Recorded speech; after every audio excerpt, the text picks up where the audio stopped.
la provincia y cómo se va a solucionar ese problema. Ya no el poder de Estados Unidos o solamente el poder de Estados Unidos pesando sobre América Latina, sino también Rusia. Estamos con Alberto Hugenreuter, ¿lo pronuncié bien? Bueno, Alberto es doctor en Relaciones Internacionales, profesor de Geopolítica en la Escuela Superior de Guerra Aérea. Bueno, Alberto, Rusia en América Latina, a partir de la crisis venezolana, empezó a sonar cada vez más esa presencia. ¿Es un interés económico o es un interés ideológico el de Rusia en la región? Bueno, Luciana, hay varias razones para entender la presencia de la Federación Rusa en América Latina. Yo diría que no hay que sobreestimar demasiado la presencia de Rusia en América Latina, porque si uno, por ejemplo, la compara con la presencia de China en América Latina, la presencia de Rusia es una presencia pequeña. Solamente te diría que el intercambio comercial de América Latina con Rusia desde el 2000 hasta el presente oscilan aproximadamente 22.000 millones de dólares. Sí. Con China es casi 280.000 millones de dólares. Impresionante. Es una relación muy distinta, pero hay que analizar también los procesos. Hay que tener muy presente que para Rusia la década del 90 ha sido una década perdida, ha sido una década de tumultos, puesto que su Producto Bruto cayó un 50%, mientras que China, por ejemplo, crecía notablemente a tasas de 2 dígitos. O sea que ya la presencia de China viene desde antes, mientras que Rusia viene de una crisis. De manera que creo yo está un poco sobreestimada. Ahora, mientras la ¿Sobreestimada en términos comerciales? En términos comerciales, fundamentalmente, pero la presencia yo diría que tiene que ver con varias razones. A diferencia de China, la presencia de Rusia, por ejemplo, tiene un componente geopolítico muy importante, puesto que se trata de una suerte, en parte, de reparación de Rusia estratégica frente a Estados Unidos. Porque estamos hablando de una zona que tradicionalmente ha sido de intereses geopolíticos y geoeconómicos de Estados Unidos. Sí, el patio trasero de Estados Unidos, ¿no? Un patio trasero ampliado incluso, porque no solamente es el Mare Nostrum de América Central, el Caribe, sino parte de Colombia y parte de Venezuela. Y Rusia se ha extendido prácticamente en materia de intereses comerciales, ventas de armas, a Nicaragua, a Cuba y fundamentalmente a Venezuela. Eso para contraponerle un peso a la influencia de Estados Unidos. Es un poco, desde mi punto de vista, una suerte de reacción o reparación estratégica frente a la ampliación de la OTAN hacia sus áreas geopolíticas rusas, geopolíticas rojas en Rusia. Por lo tanto, ¿Cuáles son esas áreas? Bueno, lo que es Europa Oriental, la zona de Ucrania, un poco más al sur también Georgia, los estados bálticos que forman parte de la OTAN. Yo creo que aquí hubo un derramamiento. La primera sangre geopolítica la derramó la OTAN. Este es un punto de vista mío. Y por lo tanto, Rusia, que no, en este momento no es una potencia fuerte, es un país débil, es una superpotencia fósil, como peyorativamente la denominan en Occidente por las condiciones de su economía. Es un vendedor de materias primas, básicamente, gas, hidrocarburos, metales, madera, etcétera. Hay un plan de modernizar, pero es una ventana de oportunidad que hasta ahora se basa más en promesas que en realidades. Y sin embargo, la figura de Putin es una figura de una contundencia, de una presencia global incuestionable, ¿no? ¿Cómo es eso? Que un país que está atravesando una crisis o no logra salir de una crisis, pero con un líder del peso de Putin. Es cierto lo que decís, es uno de los pocos líderes globales, pero hay que considerar que Putin no reúne ya el consenso que tenía hace 4 años atrás en momentos de la crisis de Ucrania y anexión o reincorporación de Crimea. Entonces ¿Consenso doméstico al interior de Rusia? Un apoyo de un 80% en su momento más alto. 80% de la población. ¿Y hoy en cuánto está? Hoy es difícil saberlo, pero no es el 80%. Las cifras oficiales nos dicen que es un 60%. Las cifras no oficiales nos hablan de un 35%. Ahora, en una sociedad como la rusa, ¿el apoyo popular para un líder es significativo, digamos? Es importante. ¿O las fuerzas, los distintos grupos de interés que pueden sostener ese líder son los que importan? Es importante, Luciana, porque Rusia, repito, viene de una década del 90 que fue un desastre y de alguna manera Putin fue el reparador estratégico. Ordenó el país hacia adentro, poniendo en caja a los poderes fácticos, fundamentalmente económicos, no se metan en la política y pueden hacer sus negocios. Y tuvo una presencia exterior o política exterior más activa, por lo menos hasta Crimea. El punto es que hoy económicamente Rusia crece muy poco, su Producto Bruto es como el de Italia y el de Estados Unidos es 15 o 20 veces mayor, el de China es 10 veces mayor, el ingreso de los habitantes es bajo, la modernización está a la espera, Rusia, nadie pregunta por un teléfono celular de última generación en Rusia, ¿no es cierto? Se preguntan por los teléfonos chinos o estadounidenses.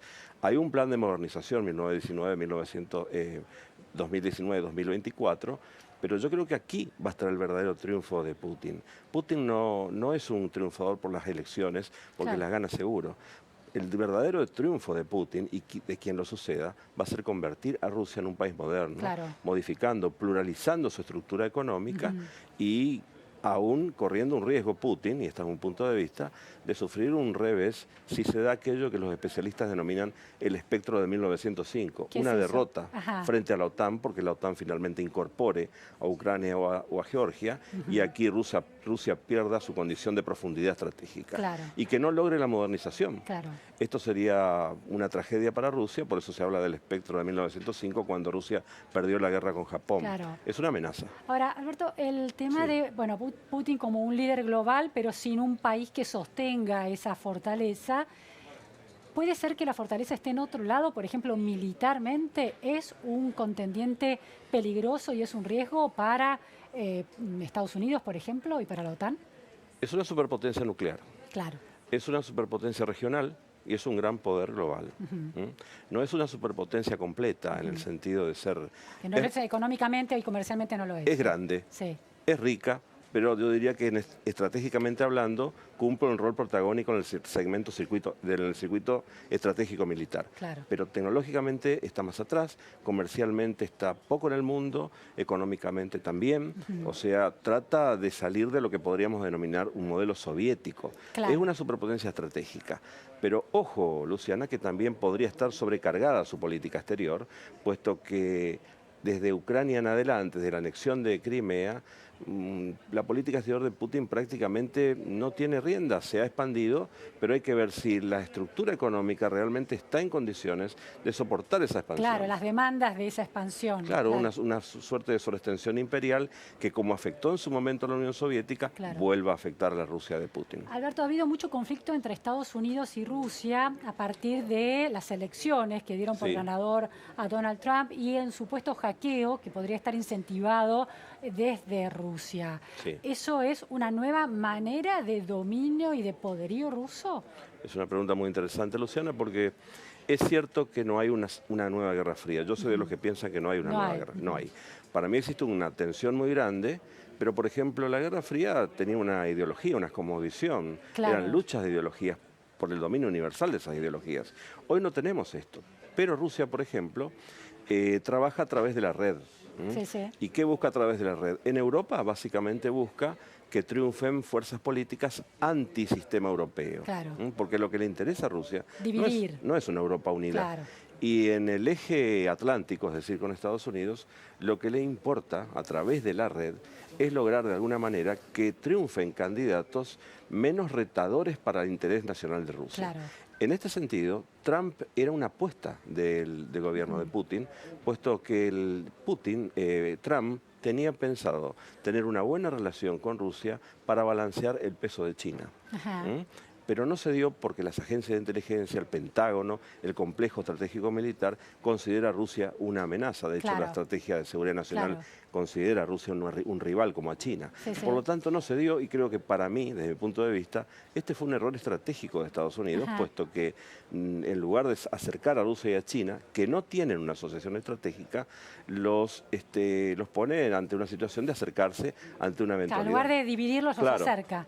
Por eso yo siempre pensé que la estrategia de Trump era acertada, o sea, tener una buena relación con Rusia para evitar un acercamiento de Rusia a China. Quizás fue una intención que tuvo Trump, pero bueno, los servicios de inteligencia demostraron que había algo irregular. Otra idea, una idea clásica de ver a Rusia como una amenaza estratégica, como una Rusia geopolíticamente revisionista que vuelva a amenazar la supremacía de Occidente, y esto llevó a poner en práctica una política exterior clásica, arrinconar a Rusia otra vez a través de un asedio. Alberto, última cuestión. ¿Puede ser que Latinoamérica le interese a Rusia también en términos de recursos naturales? Petróleo, agua, acceso a los polos, al polo sur.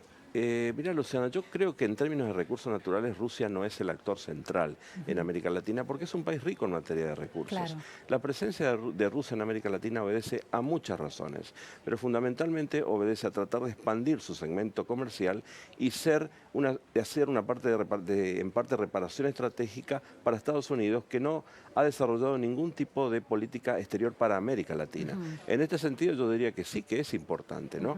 Aparte es un gran aportador para la explotación de recursos. Ahí sí, yo diría que en materia de energía, por ejemplo, puede ser un excelente socio estratégico o geoenergético, ¿no? Pero no es tanto un socio importante como generalmente se lo atribuye. Claro, sí, es interesante, ¿no? Porque es una mirada nueva, ¿no? Es ese gigante, ese país enorme, con ese líder tan contundente, sin embargo el poder es relativo en América Latina. Hay muchos convenios abiertos en muchos segmentos económicos, pero faltan que avancen, ¿no? Claro. Por ejemplo, la relación con Argentina, yo diría que es pobre, no supera los $1.000 millones de dólares para una tradición de relación diplomática muy antigua. Muchísimas gracias, Alberto, por estas precisiones tan esclarecedoras. Muy amable. Gracias a ustedes. Nos vamos a un